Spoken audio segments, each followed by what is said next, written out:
Chennai railway station లో train దిగాక local trains కి ఎలా వెళ్ళాలి అని చాలా మంది కన్ఫ్యూజ్ అవుతూ ఉన్నారు. Hello everyone, welcome to my channel. Central లో ఏదో ఒక ప్లాట్ఫామ్ లో ట్రైన్ దిగాక 9, 10, 11 ప్లాట్ఫామ్స్ దగ్గరకు వస్తే ఇలాంటి ఒక పెద్ద వెయిటింగ్ హాల్ కనపడుతుంది. షాపింగ్ ఏరియా, ఫుడ్ కోర్ట్స్ అన్ని ఇక్కడే ఉంటాయి. స్ట్రైట్ గా వెళ్తే ఎగ్జిట్ అయిపోతాము. బయటకు వచ్చాక ఎగ్జాక్ట్ గా రోడ్డు క్రాస్ చేస్తే మన ఇండియా ఫ్లాగ్ కనపడుతుంది. ఎగ్జాక్ట్ గా అక్కడే బస్ స్టాండ్ ఉంటుంది. ఈ పక్కనే రోడ్డు క్రాస్ చేసి అవతలకు వెళ్లేదానికి సబ్వే ఉంటుంది.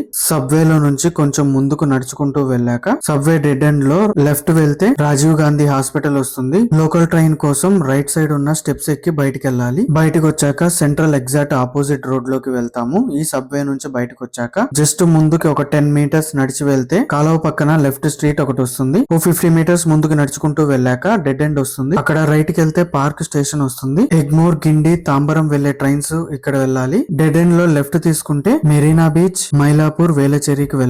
వేలచేరి టు తాంబరం కనెక్టివిటీ కోసం వేలచేరి నుంచి సెంట్ థామస్ వరకు రూట్ ని ఎక్స్టెండ్ చేశారు. ఈ వీడియో గనక మీకు ఇన్ఫర్మేషన్ గా ఉంటే లైక్ అండ్ సబ్స్క్రైబ్ చేసుకోండి. Thank you.